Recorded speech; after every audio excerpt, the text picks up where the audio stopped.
ডাকতে বলে বাবা তুমি কার কাছে হাফেজ হয়েছো? কে তোমাকে কোরআন শিখাইলো? কার কাছে তুমি সবক দিয়েছো? আল্লাহর বান্দা ছোট্ট মানুষ ডাক দিয়ে কয় হুজুর সারা দিন রাত পড়েছি আর আমি আমার মায়ের কাছে কোরআনের সবক শুনাইছি। সুবহানাল্লাহ বলবেন না? কার কাছে শুনাইছে? একটু জোরে বলেন কার কাছে? আর একটা বার জোরে বলেন না কার কাছে? ও মুসলমান, বার কাছে শুনাইলো। এবার বলেন তো দেখি আমাদের এই বিশালপুর এলাকার ভেতরেও তো মায়ের অভাব নাই। কয়জন মা আমার কোরআন পড়তে জানে? কয়জন মা আমার হাদিস পড়তে জানে? কয়জন মা কোরআন শুদ্ধ করে পড়তে জানে? এই জন্য বলি মুসলমান শুনে নাও, শুনে নাও। তোমার সন্তানকে যদি হাফেজ বানাইবার চাও, তোমার সন্তানকে যদি আলেম বানাইতে চাও, তোমার ঘরের ভিতরে যেই নারীটা তুমি আনবা দিনদারি নারী খুঁজে তালাশ করে বের করে নিয়ে আসো। দেখবা দেখবা দেখবা তার গর্ভের থেকে যা বের হবে দিনদার পরহেজগার বের হবে। কথা কোন ঠিক কিনা? এই জন্য মাদের কোরআন জানা দরকার, মায়েদেরকে সুন্নাহ জানা দরকার, মায়েদেরকেও কোরআন হাদিসের ইলম জানলে সন্তানরাও কোরআন হাদিসের পথেই কিন্তু পা বাড়াবে। আমি বোঝানোর জন্য বলতেছিলাম কোরআনুল কারীম এমন একটা মুজিজা, 7 দিনের মধ্যে কোরআন মুখস্থ করা যায়। সুবহানাল্লাহ। আর একটু জোরে কন্যা সুবহানাল্লাহ।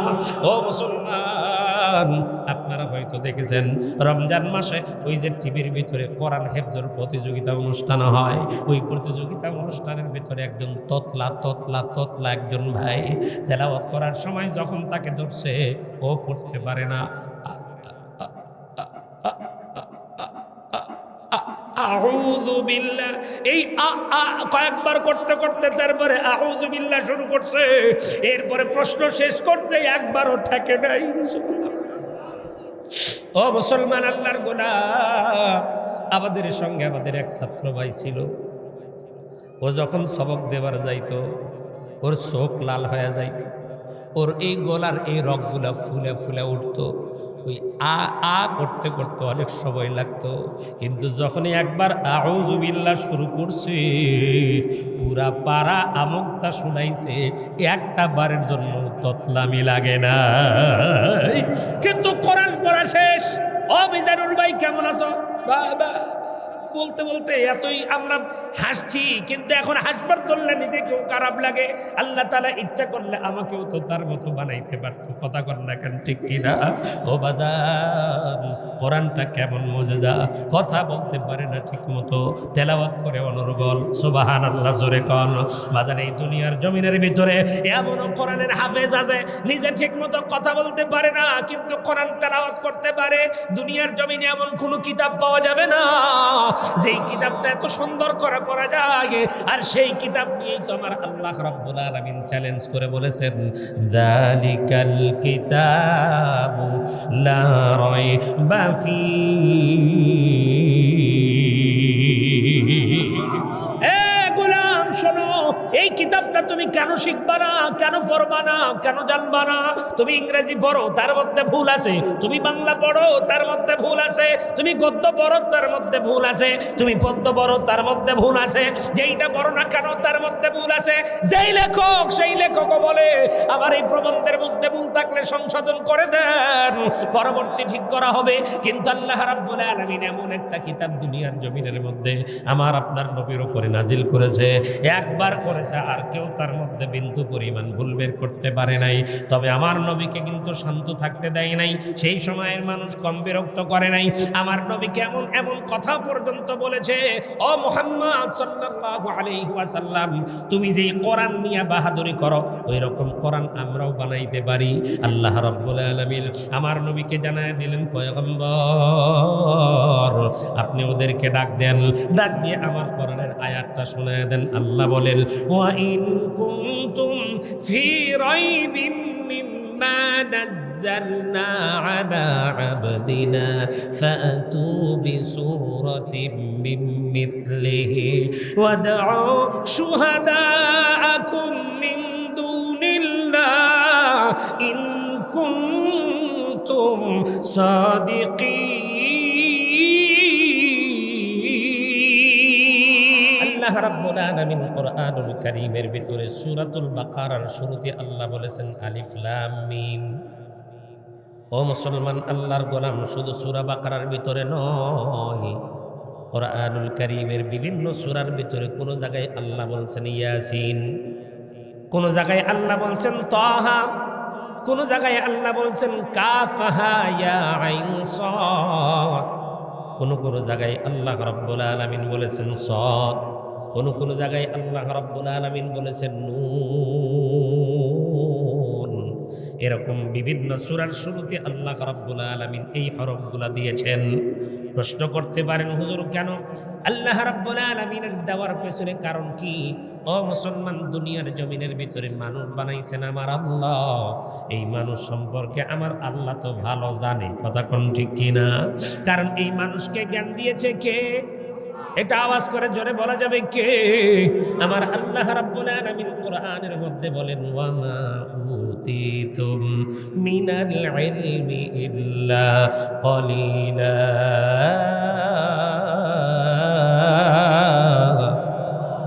আল্লাহ রাব্বুল আলামিন কোরআনুল কারীমের মধ্যে বলেন আমি মানুষকে সামান্যতম জ্ঞান দিলাম।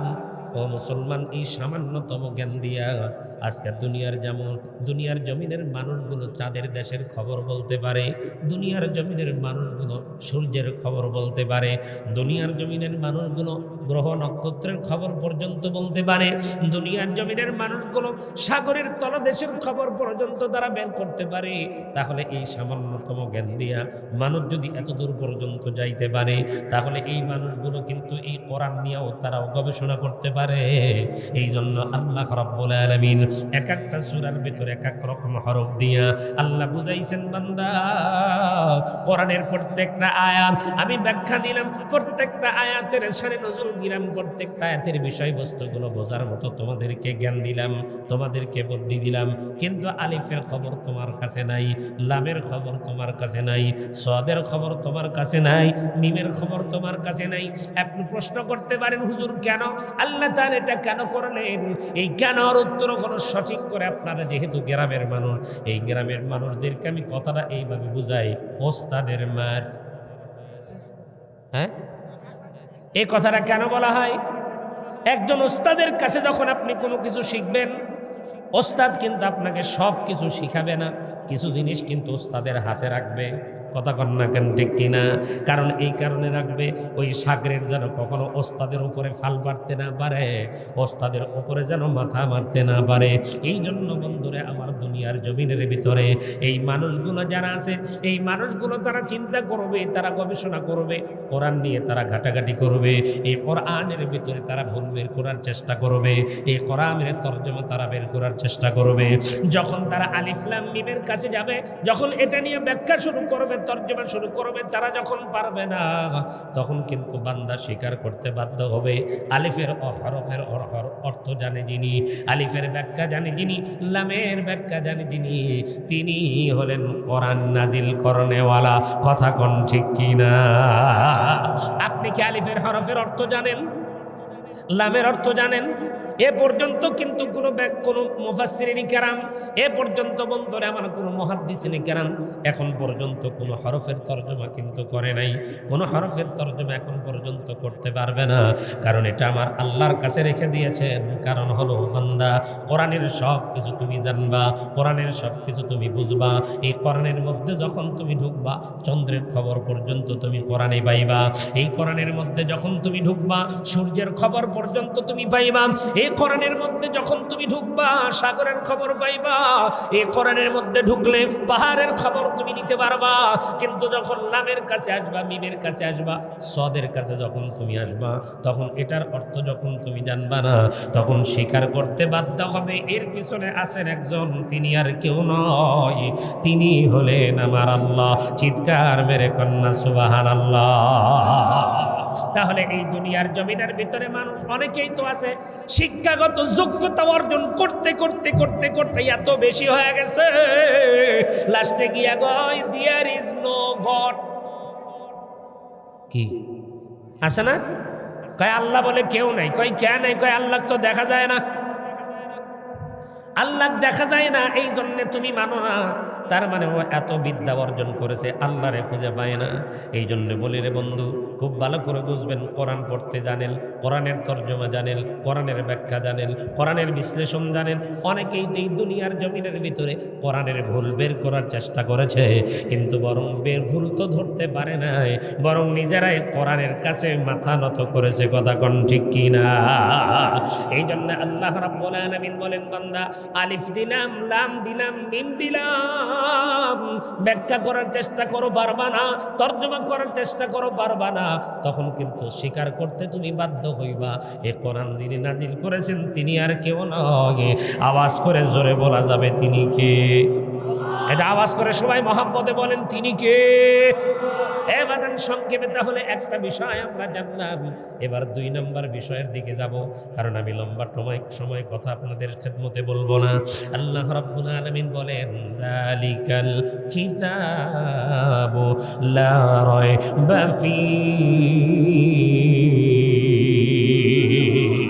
আল্লাহ রাব্বুল আলামিন বলেন, এটা এমন একটা কিতাব যার মধ্যে কোনো সন্দেহ, আর জোরে বলেন আছে। তাওরাতের মধ্যে আছে, জাবুরের মধ্যে, ইনজিলের মধ্যে। কেন? জাবুরও তো আল্লাহর কিতাব, তাওরাতও আল্লাহর কিতাব, ইনজিলও আল্লাহর কিতাব, এগুলোর মধ্যে কেন সন্দেহ আছে? এর পিছনে কারণ কি এ মুসলমান?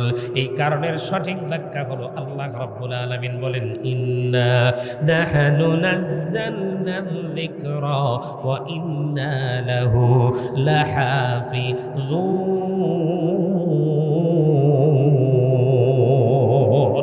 একটু জোরে বলা যাবে না আল্লাহু আকবার? আল্লাহ রাব্বুল আলামিন বলেন, ইন্না নাহনু নাযালনাল যিকরা ওয়া ইন্না লাহু লাহাফিজুন। আল্লাহ বলেন, কোরআন নাজিল করেছে আমি, হেফাজত করব আমি আল্লাহ। এখন প্রশ্ন আপনিও করতে পারেন, আমিও করতে পারি। আল্লাহ, আপনি তাওরাত নিয়ে বললেন না, জাবর নিয়ে বললেন না, ইনজিল নিয়ে বললেন না, কোরআন নিয়ে বললেন কেন? কারণ কি? এই কারণের একটা সঠিক জবাব হলো, আপনাদের খেদমতে বোঝানোর জন্য বলি, আপনাদের এই এলাকায় যমুনা নদী ভাঙ্গনের কোনো মানুষ আছে কি? 2-1 আছেন? থাকলে একটু হাত উঠান তো দেখি। ওই গোসাই বাড়ি বা সারিয়াকান্দির এদিককার লোকজন মাশাআল্লাহ 2-1 হাত উঠেছে। মাশাআল্লাহ, এখানে আরেকটা আছে। আর খুব ভালো করে বুঝবেন, এই মানুষগুলোর বাড়ি কিন্তু বন্ধুরা আমার চরের মধ্যে আছে না নাই? আপনি যদি নাটুয়ারপাড়া চরের মধ্যে যান, আপনি যদি ধারাবাসা চরে যান, যেখানেই যান না কেন, ওই এলাকার মধ্যে গেলে কিন্তু দেখবেন টিনের বেড়া, টিনের ঘর, অনেকের আবার সন্নির বেড়া, কারু কারু আবার বন্ধুরে আমার ছোট্ট ছোট্ট টিনের ঘর করে রাখছে, বড় কিন্তু ঘর নাই। ওই লোকটাই কিন্তু আবার আমাদের শেরপুরে 10 তলা বিল্ডিং, 5 তলা বিল্ডিং করছে। ব্যাপার কি? ওই লোককে যদি আপনি জিজ্ঞেস করেন, ভাই ওই চরের মধ্যে আপনার বাড়ি দেখলাম টিন শেড করা বাড়ি, কিন্তু আপনার ওখানে দেখলাম টিনের বেড়া অথবা সন্নির বেড়া, ওই জায়গায় গেলে ওই জায়গায় দেখলে মনে হয় আপনার চাইতে গরিব মানুষ আর এই দেশের মধ্যে কেউ নাই। কিন্তু আপনার মতো মানুষের আবার শেরপুরে দেখতেছি 5 তলা বাড়ি। একটু বুঝবার তো পারি না কারণ কি? এই জায়গায় আসলে মনে হয় আপনি গরিব, আর ওই জায়গায় দেখলে মনে হয় আপনি ধনী। এই জায়গার মধ্যে বিল্ডিং বাড়ি কেন না? আল্লাহর বান্দা জবাব দিয়ে বলবে, ভাই এই জায়গার বিল্ডিং বাড়ির কোনো গ্যারান্টি নেই। কথা বোঝেন নাই মনে হয়? গ্যারান্টি আছে। ওখানে আমার যেই টাকা ইনভেস্ট করব, যেইটা খরচ করব, পরের দিন আমার যমুনা নদী নিবার পারে। কথা কোন ঠিক কিনা? তার মানে ওটা হলো আমার অস্থায়ী বাড়ি। আর শেরপুরের মধ্যে যেই বাড়িটা করছি, যমুনা নদী আসতে আসতে অন্তত পক্ষে আমার জীবন শেষ। কথা কন না কেন ঠিক কিনা? এই জন্য এই বাড়িটা হলো আমার স্থায়ী বাড়ি, আর ওই বাড়িটা হলো আমার অস্থায়ী বাড়ি। খুব ভালো করে বুঝবেন, এ মুসলমান, মুসা নবীর উপর আল্লাহ তাওরাত কিতাব দিয়েছেন। ওই মুসা নবীর শরীয়তটা ছিল অস্থায়ী। আল্লাহ রাব্বুল আলামিন দাউদ নবীর উপরে দিয়েছেন কিতাব, দাউদ নবীর শরীয়তটা ছিল অস্থায়ী। ঈসা নবীর উপরে আল্লাহ দিয়েছেন ইনজিল, ঈসা নবীর শরীয়তটাও ছিল অস্থায়ী। খুব ভালো করে বুঝবেন, কারণ মুসা নবী চলে গেছে, কিতাব আছে কিন্তু তার শরীয়ত। আমার কথা কি বোঝা যাচ্ছে? মুসা নবী চলে গেছে কিন্তু তার শরীয়তের হুকুম আহকাম আর নাই। দাউদ আলাইহিস সালাতু ওয়াস সালাম চলে গেছে, জাবরের হুকুম আহকামগুলোও কিন্তু বাতিল হয়ে গেছে। এরপরে ঈসা আলাইহিস সালাতু ওয়াস সালাম তিনিও চলে গেছেন। ইনজিল কিতাব দুনিয়ার জমিনের ভিতরে আছে, কিন্তু মুসলমান ইনজিল কিতাবের কিন্তু কোনো কাজকর্ম নাই। তার মানে কি কারণ? কি কারণ হলো একটাই, মুসা নবীর শরীয়ত অস্থায়ী, দাউদ নবীর শরীয়ত অস্থায়ী, ঈসা নবীর শরীয়ত অস্থায়ী, ইব্রাহিম নবীর শরীয়ত অস্থায়ী, আদম নবীর শরীয়ত সবগুলো ছিল অস্থায়ী। আর স্থায়ী শরীয়ত হলো মুহাম্মদুর রাসূলুল্লাহ সাল্লাল্লাহু আলাইহি ওয়াসাল্লামের মারফত এই দুনিয়ার জমিনের ভিতরে যেই নীতিমালা আসছে এটা হলো স্থায়ী। কথা কোন ঠিক কিনা? মুসা নবীর হাতের মধ্যে ছিল লাঠি, জোরে কোন কি ছিল? আরো জোরে কোন। এই লাঠি দিয়ে কি করেছেন? আমার আল্লাহ জিজ্ঞাসা করেছেন, ওয়ামা তিলকা বিয়ামিনিকা ইয়া মূসা, হে মূসা তোমার হাতের মধ্যে কি? ওই লাঠিটা কি আছে? এটা তোমার দিয়ে তুমি কি করো? মূসা নবী বললেন, ক্বালা হিয়া আসায়া আতাওয়াক্কাউ আলাইহা ওয়া আহুশু বিহা আলা গনামি ওয়া লিয়া ফিহা মাআরিব উখরা। মূসা আলাইহিস সালাতু ওয়াস সালাম বলেন, আল্লাহ এই লাঠি দিয়ে তো আমি অনেকগুলো কাজ করি, গাছের পাতা পাড়ি, ওটা আমার বকরিকে খাওয়ায়, আবার এই লাঠি দিয়ে আমি বকরি চড়াই। আল্লাহ রাব্বুল আলামিন বললেন, ও মূসা এই লাঠি তোমার শুধু ওই কাজের জন্য না, আরো কাজ আছে। পাথরের মধ্যে বাড়ি লাগাও, বাড়ি লাগাইছে, 12টা ঝরনা বের হয়ে গেছে। সুবহানাল্লাহ। আগামীকালকে বাড়ি যায় বলেন, লাঠি দিয়ে পানির মধ্যে আঘাত করেছে, 12টা রাস্তা হয়ে গেছে। ও মুসলমান, আল্লাহর গোলাম, মুসা নবীর লাঠি আছে, মুসা নবী নাই, কেরামতিও। কথা কোন ঠিক কিনা? মুসা নবী বলেছেন, আল্লাহ বলছেন, ও মুসা লাঠি ফালায়া দাও। দেওয়ার সাথে সাথে সাপ হয়ে গেছে। ফেরাউনের জাদুকরদের যতগুলো সাপ ছিল সবগুলা খায়া শেষ। আল্লাহ বলছেন ধরো, ধরার সাথে সাথে আবার লাঠি হয়ে গেছে। ও মুসলমান, মুসা নবী চলে গেছে। ওই লাঠির কেরামতি আর নাম, দাউদ আলাইহিস সালাতু ওয়াস সালাম যখন ছিলেন, লোহাটারে বটি বানানোর জন্য, লোহাটারে দা বানানোর জন্য আমরা যেমন কামারের কাছে যাই, কামারের কাছে দেওয়ার পরে এটারে আগুনের মধ্যে দেয়, তারপরে হাতুড়ি দিয়ে পিটায়, এরপরে কিন্তু আস্তে আস্তে তারে কিন্তু দা বটি বানায়। মুসলমান বন্ধুরা আমার, দাউদ আলাইহিস সালাতু ওয়াস সালামের প্রয়োজন হয় নাই। হাতের মধ্যে লোহা নিয়েছেন, আস্তে করে এমন করে একটা চাপ দিয়েছেন, আস্তে করে লোহা গলে গেছে। যেমন খুশি তেমন করে তিনি অস্ত্র বানাইতে পারছেন। তার মানে দাউদ নবী নাই, এখনো কিন্তু তার সেই মুজিজা কিন্তু বিদায়। তার মানে আমরা কিন্তু আর হাতের মধ্যে নিয়ে কিন্তু ওই লোহাটারে নরম বানাইতে পারবো না। ও মুসলমান, আল্লাহর গোলাম ঈসা আলাইহিস সালাতু ওয়াস সালাম কবরের পাশে গিয়ে বলতো, কুম বিইذনিল্লাহ, দাঁড়াও, জাগো জাগো জাগো, তুমি সুস্থ হও, তুমি ভালো হও। রোগাক্রান্ত মানুষকে গিয়ে বলতো রোগ ভালো হয়ে যাইতো, মৃত মানুষকে বলতো জীবিত হয়ে যাইতো। মূসা নবী দুনিয়ার থেকে বিদায় নিয়ে ঈসা আলাইহিস সালাতু ওয়াস সালাম দুনিয়ার থেকে বিদায় নিয়ে চলে গেছে। এখন কিন্তু আর কেউ বন্ধুরে আমার মরা মানুষকে জীবিত বানাইতে পারে না। তার মানে বোঝা গেল মূসা নবী বিদায় নিয়েছে, মুজিজাও বিদায় নিছে। দাউদ নবী চলে গেছেন, মুজিজাও বিদায় নিছেন। ঈসা নবী চলে গেছেন, ঈসা নবীর সঙ্গে মুজিজাও বিদায় নিছেন। কিন্তু আমার আপনার নবী জনাবে মুহাম্মদুর রাসূলুল্লাহ সাল্লাল্লাহু আলাইহি ওয়াসাল্লাম দুনিয়ার জমিন থেকে আজ থেকে প্রায় ১,৫০০ বছর আগে আপনার আমার নিকট থেকে বিদায় নিয়ে চলে গেছে। কিন্তু মুসলমান এখনো বুঝে থাকলে বলেন তো দেখি, আমার নবীর মুজিজা এই দুনিয়ার জমিনের ভিতরে এখনো আছে না নাই? সেই মুজিজার নাম কি? জোরে একদম জবান বন্ধ রাখবেন না, আওয়াজ করে নাম কি? তার মানে বোঝা গেল আমার নবীজির মুজিজার নাম হলো কোরআন। আপনারা হয়তো বলবেন, হুজুর কোরআন কেমনে মুজিজা হয়, কোরআন কেমনে মুজিজা হয়? ও মুসলমান, আপনাকে আমি একটা কথা বলবো, আপনি বুঝে থাকলে বলেন তো দেখি, আপনি গতকালকে পরীক্ষা দিয়েছেন, গরুর উপরে রচনা আপনি লিখেছেন। আজকে যদি আবার আপনাকে একটা পৃষ্ঠা দেওয়া হয়, আবার ওই কলম দেওয়া হয়, আবার যদি বলা হয় গরু নামের রচনাটা আপনি লেখেন, হুবহুব গতকালকে যা লিখছেন আজকেও তাই লিখবেন, হুবহুব হবে। হ্যাঁ, শব্দের মিল, বাক্যের মিল, কোনোটা হবে কোনোটা বাদ যাবে, হয়তো আগেরটার চাইতে আরো বেশি ভালো হবে। কথা বুঝতে পারিনি বলে এই লেখবার ধরো তখন মনে হবে গতকালকে একটা জিনিস বাদ পড়ছিল, আজকে এটা যোগ করে দিলাম। কথা কন না কেন, ঠিক কিনা? কিন্তু মুসলমান একটু বুঝে থাকতে বলেন তো দেখি, কোরআনুল কারীমের তেলাওয়াত গতকালকে সূরা ফাতিহা যেইভাবে পড়ছে, আজকে কি অন্য রকম না ওই রকম? হ্যাঁ, ভিন্ন রকম। কেউ যদি পড়ে সঙ্গে সঙ্গে লোকমা, কথা কন ঠিক কিনা? আমি আব্দুর রহমান কেউ মুক্তাদি খাতের করে না। আমি যখন খতম তারাবি পড়াইতেছিলাম টাউন কলোনি মসজিদ, আমার আজও মনে পড়ে, আমি যখন পড়তেছিলাম ইন্নাল্লাযীনা ফাতানুল মুমিনিনা ওয়াল মুমিনাতি সুম্মা লাম ইয়াতুবু ফালাহুম আযাবু জাহান্নাম ওয়া লাহুম আযাবুল হারীক ইন্নাল্লাযীনা আমানু ওয়া আমিলুস সালিহাতি লাহুম জান্নাতুন تجري من تحتها الأنهار ذلك الفوز الكبير। এতটুকু বলছি, বলার পরে আমার আর মনে নাই। আমার পেছনে যে হাফেজ সাহেব আছে সে লোকমা দেয় নাই। ওই কোণার থেকে একজন সাধারণ মুক্তাদি পিছন থেকে কয় ইন্না বাতশা রাব্বিকা লাশাদীদ। লোকমা কে দিছে? একজন সাধারণ মুক্তাদি।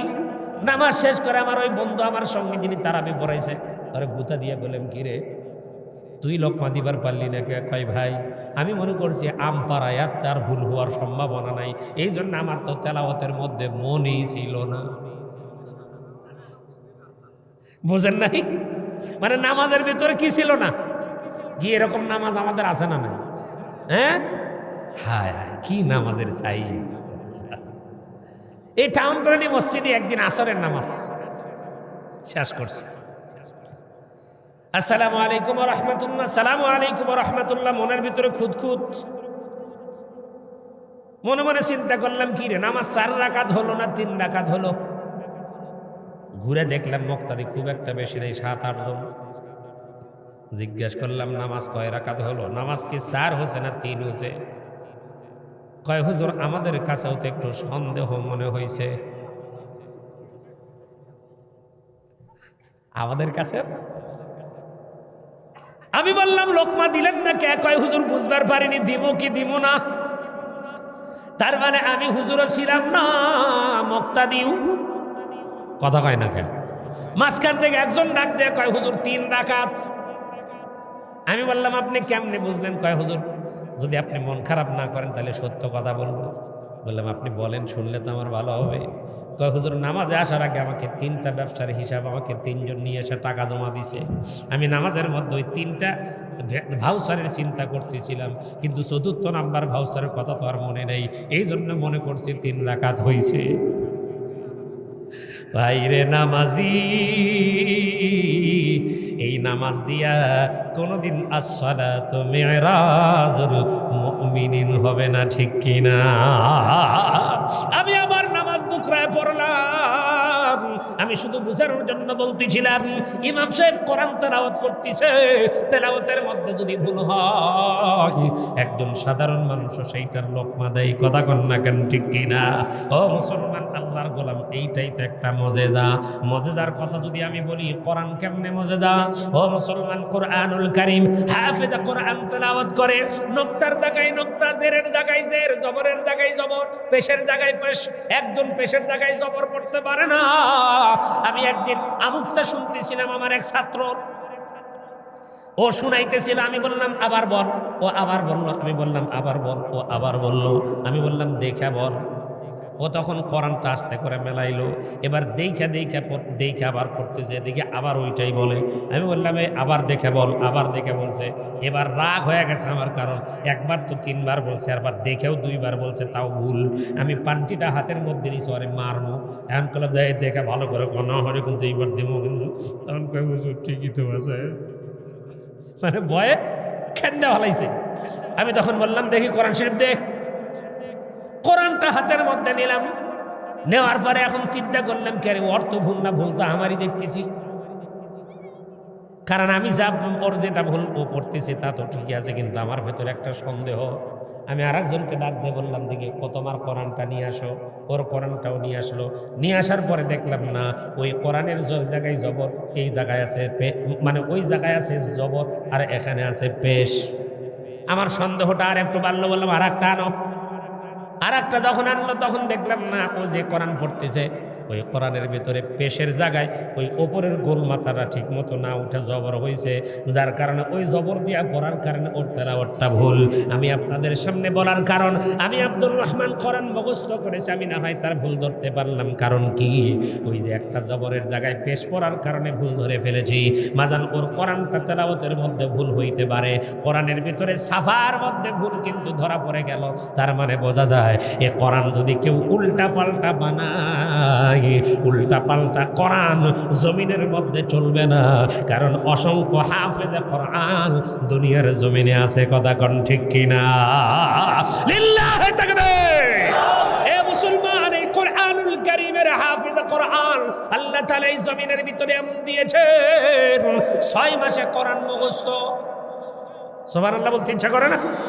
এ বাজান খুব বেশি দূর নয়, আপনাদের আলিয়া মাদ্রাসা, শেরপুর আলিয়া মাদ্রাসা, আব্দুল আজিজ নামে একটা হুজুর আছে, আপনাদের টুপি মসজিদে তিনি জুমা পড়ায়। কি মসজিদ?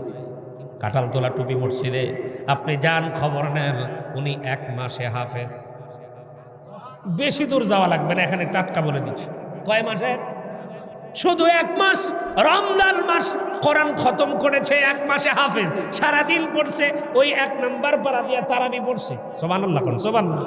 দ্বিতীয় দিন আবার ওই 2 নাম্বার পারা, এমন করে পড়তে পড়তে কোরআনের হাফেজ হয়ে গেছে। আরো আশ্চর্যজনক একটা গল্প আপনাদেরকে শোনায় দেই। আবু হানিফা রাহমাতুল্লাহ আলাইহির কাছে আহমদ নামে ছোট্ট বাচ্চা গিয়ে বলতেছেন, হুজুর আমি আপনার মাদ্রাসায় ভর্তি হব।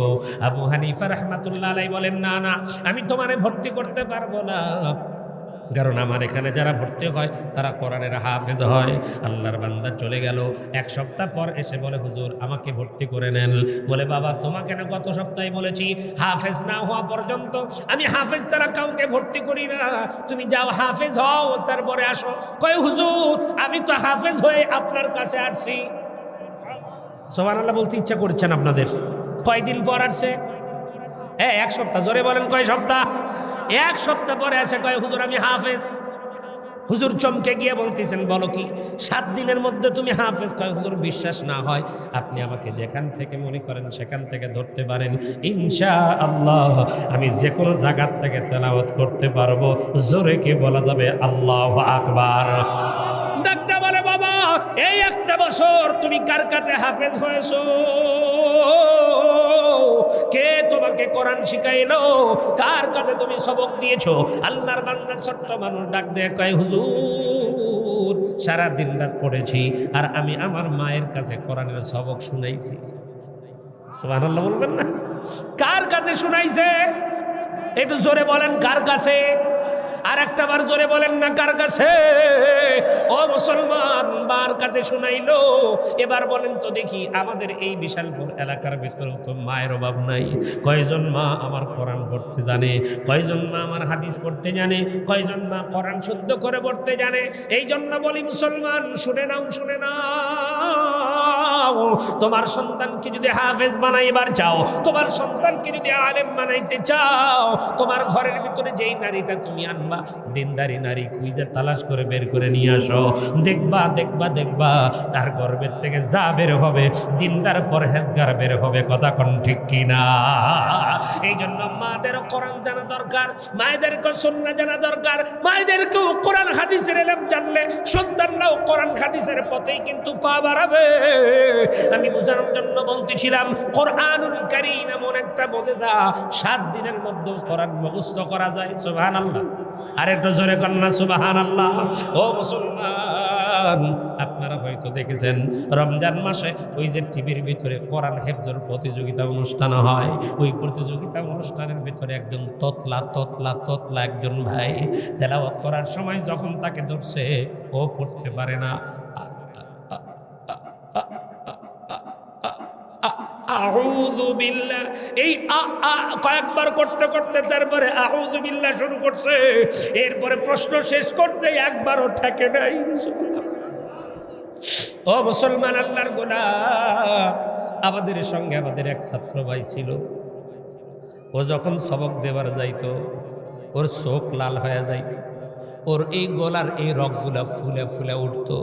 ওই আ করতে করতে অনেক সময় লাগতো, কিন্তু যখনই একবার আউযু বিল্লাহ শুরু করছে পুরা পাড়া আমকটা শুনাইছে, একটা বারের জন্য ততলামি লাগে না। কিন্তু কোরআন পড়া শেষ। ও মিজানুর ভাই কেমন আছো? বাবা বলতে বলতে এতই আমরা হাসছি, কিন্তু এখন হাসবার ধরলে নিজেকেও খারাপ লাগে। আল্লাহ তাআলা ইচ্ছা করলে আমাকেও তো তার মতো বানাইতে পারতো। কথা কর না কেন, ঠিক কিনা? ও বাজার, কোরআনটা কেমন মুজিজা, কথা বলতে পারে না ঠিক মতো, তেলাওয়াত করে অনর্গল। সুবহানাল্লাহ, জোরে কন। বাজার, এই দুনিয়ার জমিনের ভিতরে এমনও কোরআনের হাফেজ আছে নিজে ঠিক মতো কথা বলতে পারে না, কিন্তু কোরআন তেলাওয়াত করতে পারে। দুনিয়ার জমিনে এমন কোনো কিতাব পাওয়া যাবে না যেই কিতাবটা এত সুন্দর করে পড়া যায়। আর সেই কিতাব নিয়েই তো আমার আল্লাহ রাব্বুল আলামিন চ্যালেঞ্জ করে বলেছেন, যালিকাল কিতাবু লা রাইবা ফীহি। এ গোলাম শোনো, এই কিতাবটা তুমি কেন শিখবা না, কেন পড়বা না, কেন জানবা না?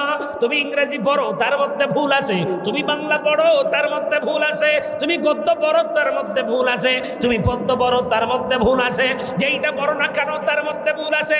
যেই লেখক সেই লেখকও বলে আমার এই প্রবন্ধের মধ্যে ভুল থাকলে সংশোধন করে দেন, পরবর্তী ঠিক করা হবে। কিন্তু আল্লাহ রাব্বুল আলামিন এমন একটা কিতাব দুনিয়ার জমিনের মধ্যে আমার আপনার নবীর উপরে নাজিল করেছে, একবার করেছে, আর কেউ তার মধ্যে বিন্দু পরিমাণ ভুল বের করতে পারে নাই। তবে আমার নবীকে কিন্তু শান্ত থাকতে দেয় নাই, সেই সময়ের মানুষ কম বিরক্ত করে নাই। আমার নবীকে এমন এমন কথা পর্যন্ত বলেছে, ও মুহাম্মদ সাল্লাল্লাহু আলাইহি ওয়াসাল্লাম, তুমি যেই কোরআন নিয়ে বাহাদুরি করো ওই রকম কোরআন আমরাও বানাইতে পারি। আল্লাহ রাব্বুল আলামিন আমার নবীকে জানায় দিলেন, পয়গম্বর আপনি ওদেরকে ডাক দেন, ডাক দিয়ে আমার কোরআনের আয়াতটা শোনায় দেন। আল্লাহ বলেন, ওয়া ইন কুনতুম ফি রাইবিম মিম্মা নাযালনা আলা আবদিনা ফাতু বিসূরাতিম মিন মিথলিহি ওয়াদউ শুহাদাআকুম মিন দুনিল্লাহ ইন কুনতুম সাদিকিন।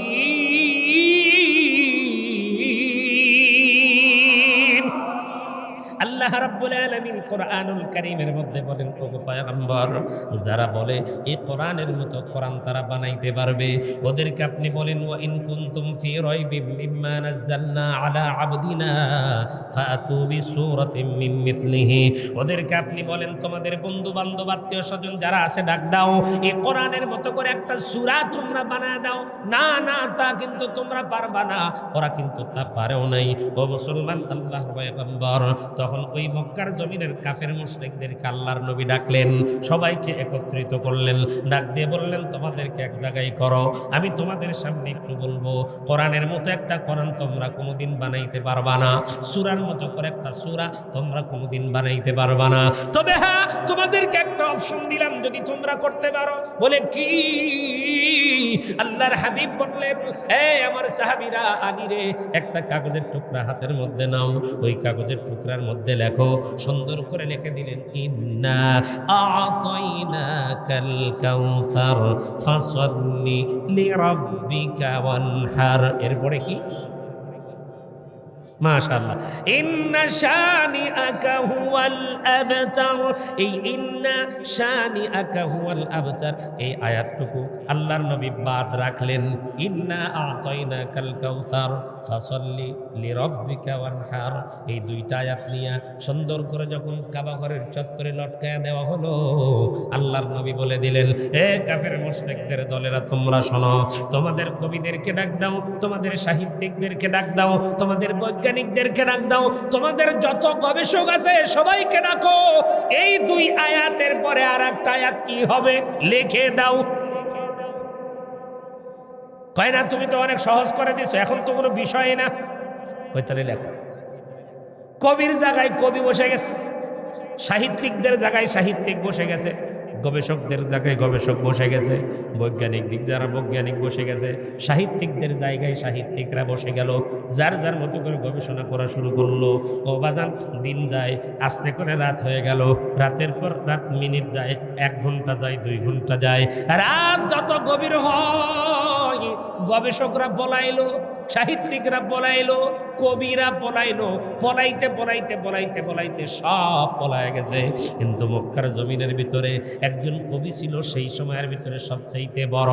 ও ছিল আরবি সাহিত্যের দিক দিয়ে 1 নাম্বার পণ্ডিত, যার নাম ছিল লাবিব। ওই লাবিব নামের কবি তিনি চিন্তা করলো, না না না, সবাই পালায় গেল, আমাকে তো অন্তত পক্ষে একটা কিছু লিখতে হবে। তিনি সুন্দর করে ওই জায়গার ভিতরে তার হাত দিয়ে একটা বাক্য সুন্দর করে লিখে দিল। কিন্তু বন্ধুরা আমার, ইন্না আতাইনাকাল কাউসার ফাসাল্লি লিরাব্বিকা ওয়ানহার ইন্না শানিআকা হুয়াল আবতার। এই কথার পরিপ্রেক্ষিতে এমন একটা বাক্য লিখেছে। পরের দিন যখন সকালবেলা সবাই চলে আসলো, এবার ওই কাগজের দিক যখন তাকাইছে, কাফের মুশরিকরা বলতেছে, এটা লেখার চাইতে না লেখাই ভালো ছিল, আগেই তো ভালো ছিল। এটা কি লেখলো, কি লেখলো?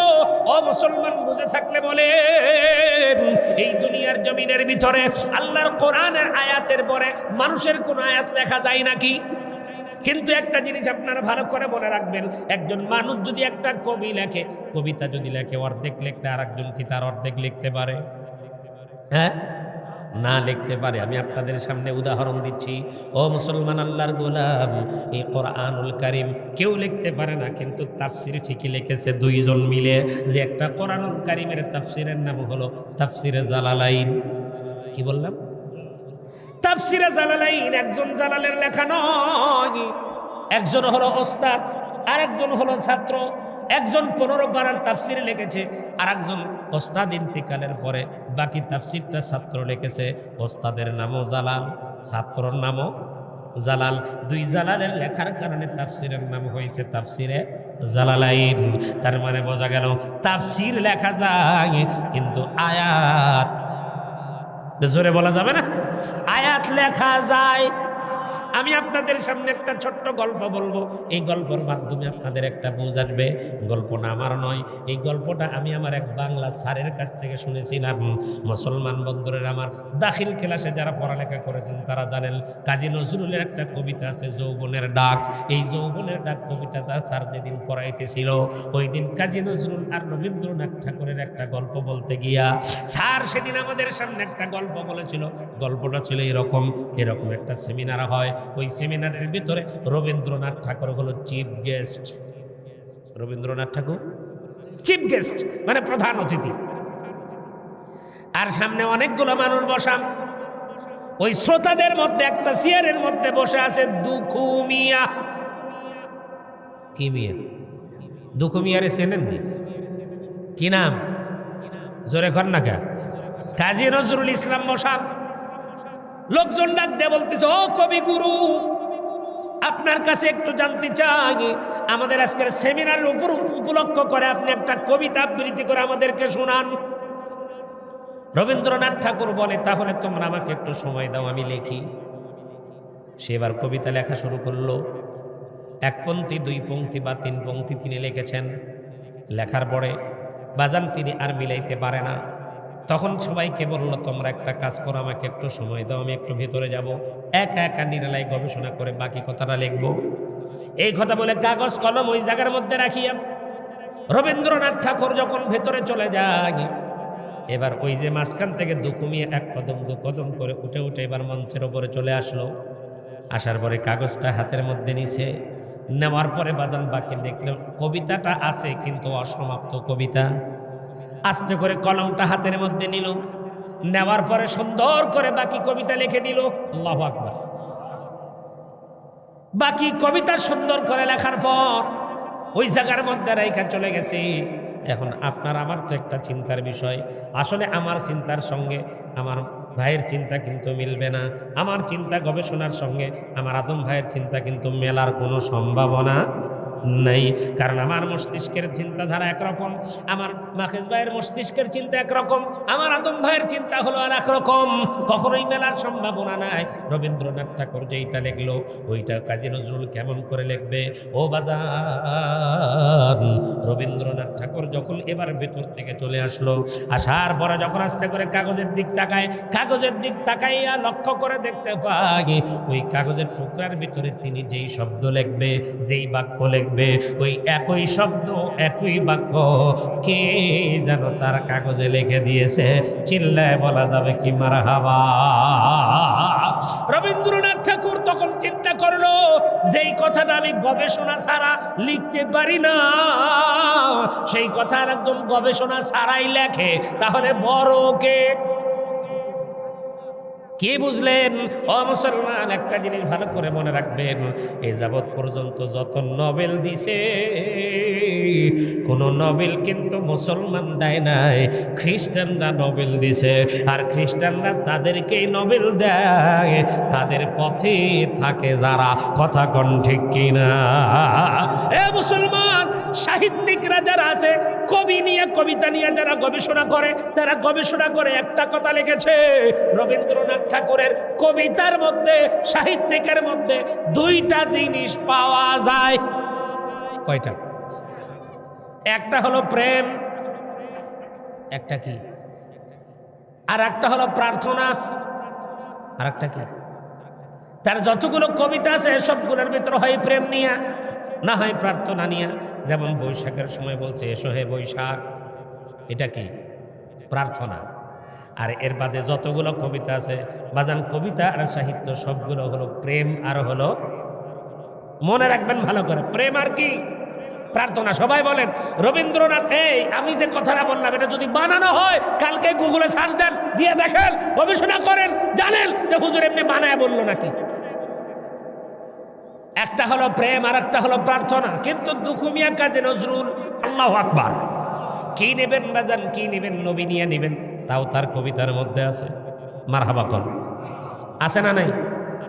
কাজী নজরুলের এমন কোন কবিতা নাই ইসলাম নিয়ে তিনি কবিতা বলেছেন, আবার নিজের বেলাও তো বলেছেন। আল্লাহু আকবার, আল্লাহু আকবার, কত সুন্দর করে বলেছেন, মসজিদেরই পাশে আমায় কবর দিও ভাই, যেন সকাল সাজে মুয়াজ্জিনের আজান শুনতে পাই, মসজিদেরই পাশে আমায় খবর দিও ভাই।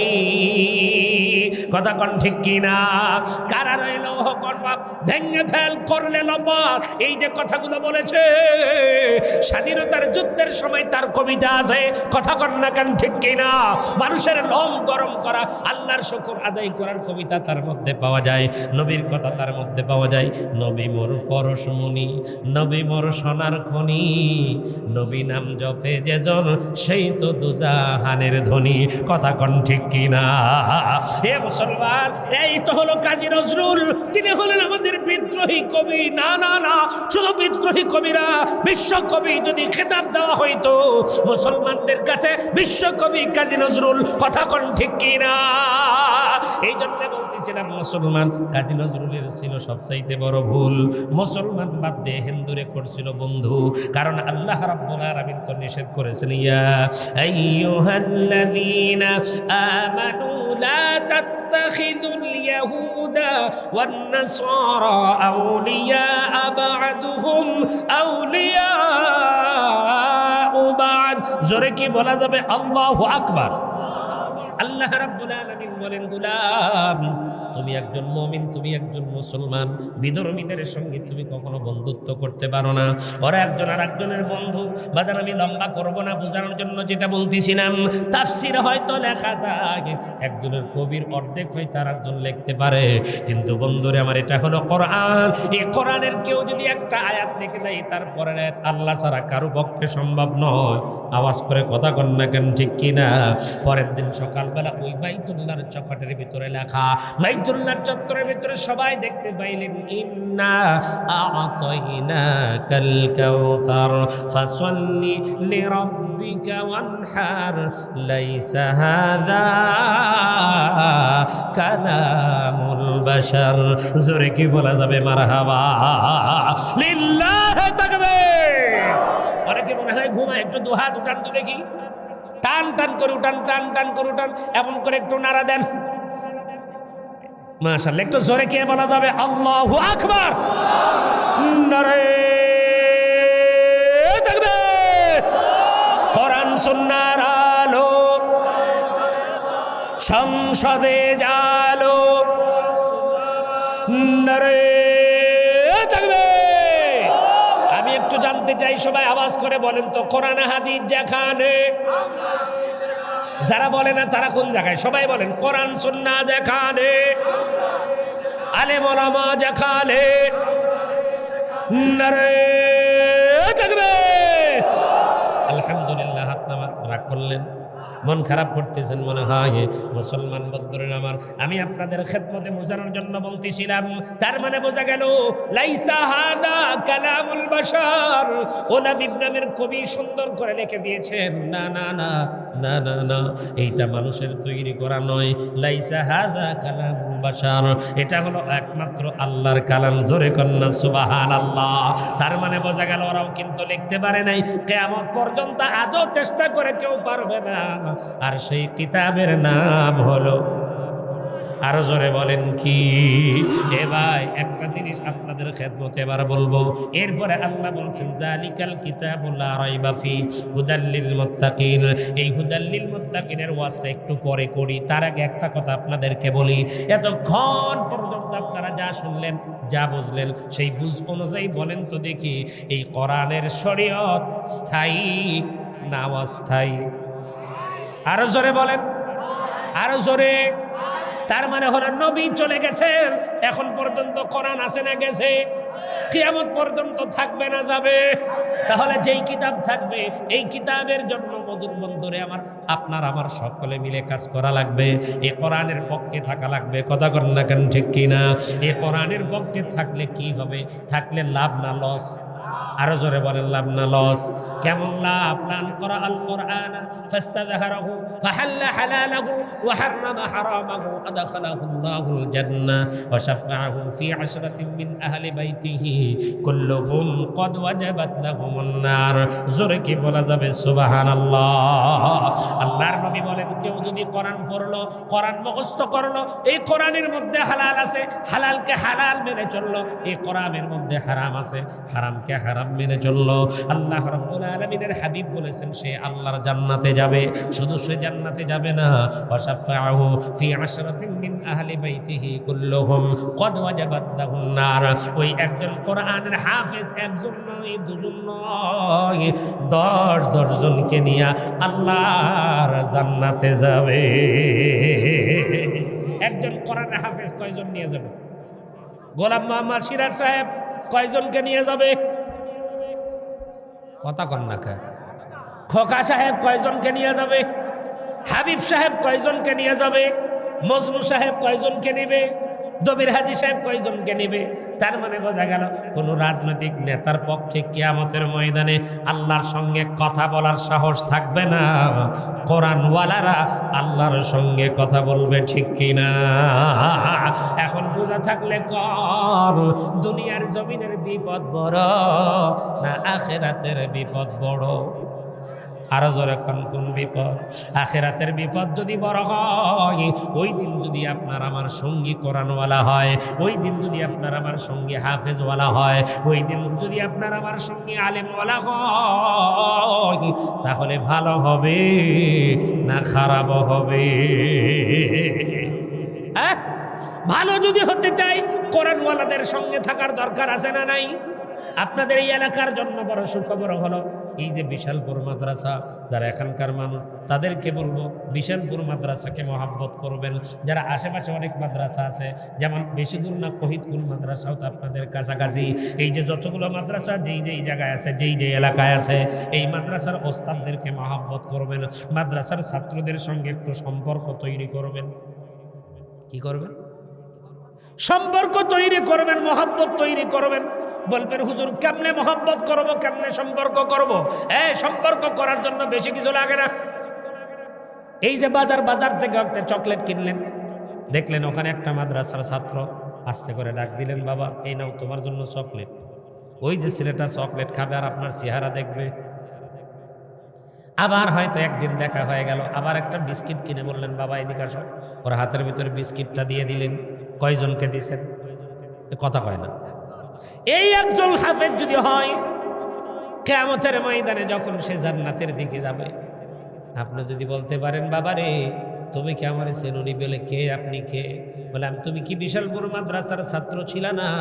বলে হ্যাঁ, আমি তো ওখান থেকে হাফেজ হয়েছি। বলে আমি তো ওই এলাকার একজন মানুষ, তোমার কি মনে নাই মাঝে মাঝে চকলেট দিতাম, মাঝে মাঝে বিস্কিট দিতাম?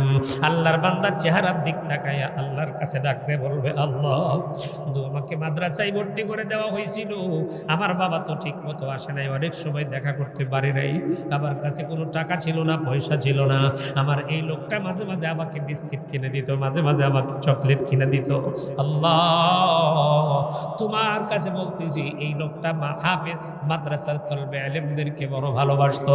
আল্লাহ তখন ডাক দিয়ে বলবে, আল্লাহর বান্দা শুনে নাও, শুনে নাও, এই কোরআনের হাফেজ তোমার পক্ষে সাক্ষী দেওয়ার কারণে তোমার জাহান্নামের অর্ডার বাতিল করিয়া আমি আল্লাহ তোমার জান্নাত দিয়ে দিলাম।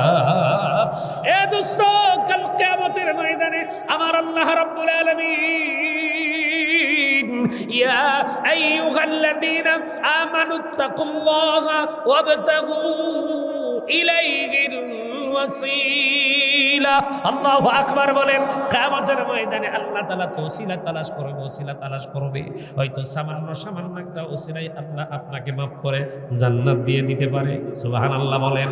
এই জন্য বলতেছিলাম মাদ্রাসাকে মহব্বত করবেন। মাদ্রাসার সঙ্গে থাকতে রাজি আছেন না নাই? কারা কারা রাজি? একটু হাত তুলে আমার আল্লাহর আরেকবার একটু দেখান। আল্লাহ তোমার বান্দারে তুমি দেখো, এই হাতগুলোকে কবুল করো, তারা যেন মাদ্রাসার সঙ্গে, কোরআনওয়ালাদের সঙ্গে, আলেমদের সঙ্গে সম্পর্ক করে দুনিয়ার জমিন থেকে বিদায় নিতে পারে। আল্লাহ তৌফিক দাও, সকলে বলো না আমিন। হুদাল লিল মুত্তাকিন, এখানে আল্লাহ বলছেন কোরআন থেকে হেদায়েত পাবে তারা যারা হলো মুত্তাকি। অন্য জায়গায় আল্লাহ বলেছেন হুদাল লিন নাস, এ কোরআন থেকে হেদায়েত পাবে তারা, তাদের জন্য হেদায়েতের জন্য কোরআন, যারা হলো মানুষ। যারা কি? এখন কথা হলো, একই কথা আল্লাহ মুত্তাকিনের শানেও বললেন, আবার একই কথা মানুষের শানেও বললেন। তাহলে এখন প্রশ্ন হলো, মানুষ কারা আর মুত্তাকিন কারা? প্রশ্ন হলো, মানুষই মুত্তাকিন, বলেন কি মানুষই মুত্তাকিন, কিন্তু ওই মানুষ আবার মুত্তাকিন যদি হতে না পারে, তাহলে সেই মানুষের দ্বারা হেদায়েত, সেই মানুষ হেদায়েত প্রাপ্ত হবে না। কেন? খুব ভালো করে বুঝবেন। এটার উদাহরণ দেওয়ার জন্য আমি ডায়াবেটিসের রুগীদেরকে নিয়ে উদাহরণ দিই। দুইজন ডায়াবেটিস রুগী ডাক্তারের কাছে গেছে। কার কাছে? ডাক্তারের কাছে। ডাক্তার সাহেব তখন দুইজনকে ট্রিটমেন্ট করছে, বলে দিছে এই প্রেসক্রিপশন অনুযায়ী আপনারা ঔষধ সেবন করবেন। সকালে হাঁটাহাঁটি করবেন, সকালে হাঁটাহাঁটি করবেন, আবার সকালে 2টা রুটি, রাত্রে 2টা রুটি, দুপুরে 1 কাপ চালের ভাত, এর বেশি না। একজন এই প্রেসক্রিপশন অনুযায়ী ঔষধ সেবন করে এবং হাঁটাহাঁটিও করে, আর একজন ওই প্রেসক্রিপশন অনুযায়ী ঔষধ সেবন করেও না, হাঁটেও না, ওর যা মনে চাই তাই খায়।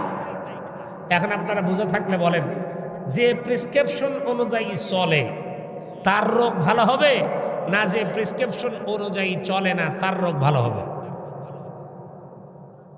বাস, যে প্রেসক্রিপশন অনুযায়ী চলে তার রোগ কি হবে? ভালো হবে। আর যে প্রেসক্রিপশন অনুযায়ী চলে না তার রোগ ভালো হবে না। এ কোরআনুল কারীম হলো প্রেসক্রিপশন। এ কোরআনুল কারীম কি? প্রেসক্রিপশন। এই প্রেসক্রিপশন অনুযায়ী যে চলে সে হলো মুত্তাকি, আর এই প্রেসক্রিপশন অনুযায়ী যে চলে না সে হলো মানুষ। কথা কি বুঝাইতে পারছি? কারণ কোরআন আছে কিন্তু কোরআন পড়ে না, কোরআন আছে কোরআন বোঝার চেষ্টা করে না, ও হলো মানুষ। আর যে কোরআন বুঝে কোরআন পড়ে তদ অনুযায়ী চলে সে কি? মুত্তাকি। এখন প্রশ্ন করতে পারেন, হুজুর মুত্তাকিন কারা? এই সূরা বাকারার ভিতরে 5টা গুণের কথা বলেছেন। বলেন কয়টা গুণ? 5টা। সংক্ষেপে বলে দেওয়া করে দিই। 1, আল্লাযীনা ইউমিনুনা বিল গায়ব, যারা অদেখা জিনিসকে বিশ্বাস করে, যেটা দেখা যায় না তাকে বিশ্বাস করে। আমার প্রশ্ন হলো, আপনারা আল্লাহকে দেখেছেন? জবান খুলে বলতে হবে, দেখছেন? জান্নাত দেখছেন? জাহান্নাম দেখছেন? ফেরেশতা দেখেছেন? বিশ্বাস করেন? বাস, এটা হলো মুত্তাকিনের একটা গুণ। 2, ওয়া ইউকিমুনাস সালাত, যারা নামাজ কায়েম করে। জোরে বলেন কি করে? নামাজ কায়েম করে। আর মুত্তাকি আপনি আসলে কি না এটা যদি নিজে প্রমাণ করতে চান তাহলে নামাজ পড়ার দরকার আছে না নাই? আরো জবান খুলে বলেন আছে না নাই? আছে। 3 নাম্বার, ওমিম্মা রাযাকনাহুম ইউনফিকুন। 3 নাম্বার হলো যারা আল্লাহর রাস্তায় আল্লাহর দেওয়া সম্পদ ব্যয় করে, খরচ করে। এই যে কিছুক্ষণ আগে আপনারা যারা দান করলেন, কার রাস্তায় খরচ করলেন? আল্লাহর রাস্তায়। এটা হলো 3 নাম্বার গুণ। 4 নাম্বার হলো এই কোরআনুল কারীম নাজিল করছেন কে? ইউমিনুনা বিমা উনজিলা ইলাইকা ওয়া মা উনজিলা মিন ক্বাবলিক। অর্থাৎ আল্লাহ বলতেছেন, নবী হে, আপনার উপরে কিতাব নাজিল হয়েছে কোরআন এটা, এবং অন্যান্য নবীদের উপরেও নাজিল হয়েছে, যেমন তাওরাত, জাবুর, ইনজিল। এই কিতাবগুলোর উপরে বিশ্বাস করা। এই কিতাবগুলোর উপরে কি করা? বিশ্বাস। খুব ভালো করে মনে রাখবেন, তাওরাত, জাবুর, ইনজিল বিশ্বাস করব। বলেন, তাওরাত, জাবুর, ইনজিল এগুলো আল্লাহর কিতাব, এটা কি করব? আমল করব। কোন কিতাবের? কোরআন। জোরে বলেন কোন কিতাব? তার মানে 3 কিতাব বিশ্বাসযোগ্য, আর কোরআনুল কারীম হলো আমলযোগ্য। কথা কি ক্লিয়ার? অবিল আখিরাতি হুম ইউকিনুন। শেষ কথা হলো আখিরাতকে বিশ্বাস করা। 1 নাম্বার না দেখা জিনিসকে বিশ্বাস, 2 নাম্বার নামাজ কায়েম, 3 নাম্বার আল্লাহর রাস্তায় দান করা, 4 নাম্বার কিতাবের উপরে বিশ্বাস স্থাপন করা, 5 নাম্বার আখিরাতকে বিশ্বাস করা। এই 5টা গুণ যাদের ভিতরে থাকবে, উলাইকা আলা হুদাম মির রাব্বিহিম ওয়া উলাইকা হুমুল মুফলিহুন। আশা করা যায় এই 5 গুণ বিশিষ্ট ব্যক্তিরাই হেদায়েত পাবে। সুবহানাল্লাহ। কোন শুধু হেদায়েতই পাবে না, এরাই সফল কাম হতে পারবে। সুবহানাল্লাহ। আল্লাহ রাব্বুল আলামিন আজকের আলোচনা থেকে যতটুকু আমরা কথা শুনলাম এবং বুঝলাম তদ অনুযায়ী আমরা যেন আমল করতে পারি এবং কোরআনকে দিল থেকে যেন মহব্বত করতে পারি। আমাদের সন্তান, আমাদের নাতি নাতনি যারা আছে তাদেরকে কোরআন শেখানোর জন্য প্রত্যেকের বাড়ি বাড়ি, ঘরে ঘরে এই প্রচেষ্টা থাকবে তো ইনশাআল্লাহ। আল্লাহ আমাদের সবাইকে কবুল করুক। সকলে বলুন আমিন। অনেক কথা বলেছি, যদি কোনো কথায় কেউ আঘাত পেয়ে থাকেন, কষ্ট পেয়ে থাকেন, মাফ করে দিবেন। এলাকার মানুষ হিসাবে আমিও কিন্তু আপনাদের শেরপুরের সল। কথাকার আপনাদের আব্দুল আউয়াল হলো বিশালপুর ইউনিয়নের মানুষ, আর আমি হলাম কুসুম্বি ইউনিয়নের মানুষ। কোন ইউনিয়ন? কুসুম্বি ইউনিয়ন। তার মানে হলো আপনাদের এটা কয় নাম্বার ইউনিয়ন? আপনারা হলেন 6। সব জায়গায় করবেন জয়, হবে না কোনো জায়গায় ক্ষয়। আর আমরা হলাম 1। এ বোঝে নাই বারে, আমরা কত? 1। কুসুম্বি হলো 1 নাম্বার। আলহামদুলিল্লাহ, আমরা সবাই এক উপজেলার মানুষ। আল্লাহর কাছে আমরা দোয়া করি আমরা সবাই যেন একসঙ্গে আল্লাহর জান্নাতে যেতে পারি। আল্লাহ যেন কবুল করেন, বলেন আমিন। অনেক জায়গায় মানুষ কয় বাড়ির গরু কুলির ঘাস খায় না, আর আমরা এলাকার মধ্যে সময় দিবার পারি না, অনেকে রাগ করে। এই যে যেমন কহিদকুল, সেদিন ওয়াজ করছি কয়েকদিন আগে, কহিদকুল মাদ্রাসার মহতাম সাহেব ঠাসা ধরে ডেট কয় যতটুকু সময় পান ততটুকুই দিন, তাও আপনার আশা লাগবে। এটা আসলে ওয়াজের জন্য না, এটা হলো মহাব্বত। এটা কি? মহাব্বত। আপনারা আমার চাইতে অনেক ভালো ওয়াজ অনেক বড় বড় মানুষ করে, কিন্তু আপনারা দাওয়াত দিচ্ছেন কেন? ওয়াজের জন্য না। ওয়াজ তো ওই হুজুরও যা করে এই হুজুরও তাই করে, মহাব্বত, বাস তাই দাওয়াত দিয়েছে। মহাব্বত টাকা দিয়ে কিনতে পাওয়া যায় না। আল্লাহ তাআলা আমাদের সবাইকে কবুল করেন, সকলে বলুন আমিন।